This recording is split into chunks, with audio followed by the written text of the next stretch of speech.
স্বামী বিদেশ, পরিশ্রম করে ওরা রুজি করে, সারাদিন রোদের মধ্যে পুড়ে পুড়ে ওরা কাজ করে। বাপ, আমি নিজে চোখে দেখে এসেছি সৌদি আরবে।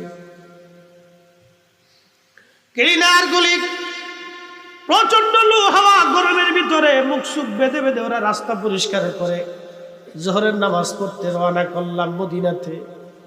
একজনকে কাছে জিজ্ঞেস করলাম, ভাই বাড়ি কোন জায়গায়? বলে হুজুর ব্রাহ্মণবাড়িয়া।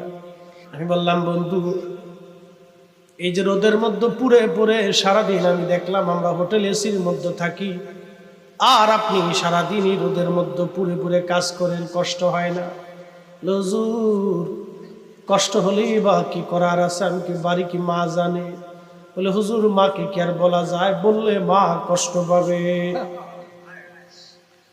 হ্যাঁ নারীরা, টাকা কম হলে তুমি বেজার হও, কিন্তু স্বামী পরিশ্রম করে। আল্লাহ নবী বললেন, আমি কোন ব্যক্তিকে যদি সেজদার অনুমতি দিতাম আল্লাহর পরে, স্ত্রীকে বলতাম স্বামীর পায়ে সেজদা দেওয়ার জন্য। একবার জোরে বলা যাবে কি মারহাবা? স্ত্রীকে বলতাম স্বামীর পায়ে যেন স্ত্রী সেজদা দেয়, কারণ এই স্বামী এই ফ্যামিলির জন্য নিজের জীবন বাজি রেখে যুদ্ধ করে যায়। কি কথা ঠিক কিনা? ওয়ার্ল্ড, পৃথিবী একটা ব্যাটল ফিল্ড, এটা যুদ্ধক্ষেত্র। নিয়মিত আপনাকে যুদ্ধ করে বেঁচে থাকতে হয়। 24 ঘন্টা একজন পুরুষ পরিশ্রম করে ফ্যামিলির জন্য। সন্তানের মুখের হাসির জন্য একজন বাবা দিন বিদেশ পানি রক্ত করে ফেলেছে। স্ত্রীর টাকা কম হয়ে গেলে বেজার হয়, সোনা দানা কম হলে বেজার হয়, কাপড় কেনা কম দিলে বেজার হয়ে যায়। না না না না, ও মা বোনেরা শুনিয়া যান, পৃথিবীর অন্যতম শ্রেষ্ঠ ধনী মহিলা রানী এলিজাবেথ, তার কপালের মধ্যে একটা হীরক খণ্ড ছিল, নাম ছিল কোহিনূর।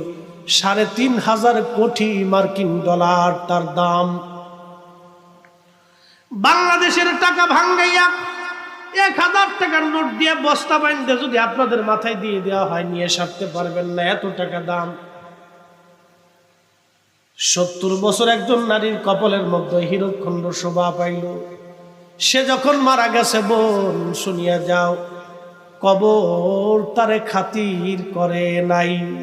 কি কথা কর না কেন, ঠিক কিনা? এ নারী ছিল খ্রিস্টান, আল্লাহ খোদা মানত না,